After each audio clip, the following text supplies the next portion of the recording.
Hi, my name is Dr. Lena Carnold and I'm a lecturer at the University of Western Australia.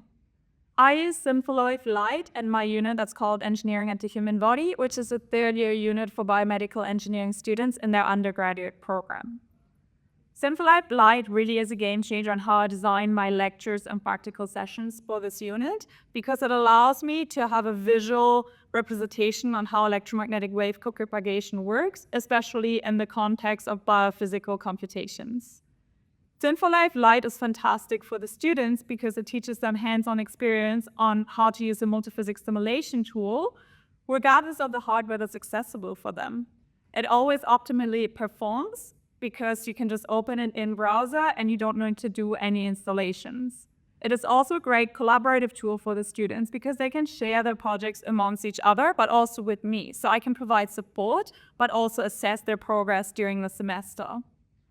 Sim4Life Lite really opens new doors for me on how I can teach because it allows the students to learn how electromagnetic wave propagation and multiphysics computation work, especially around more complex anatomical models, but also in simpler generic setups. And best of all, it's for free for me and my students. So what else could I ask for?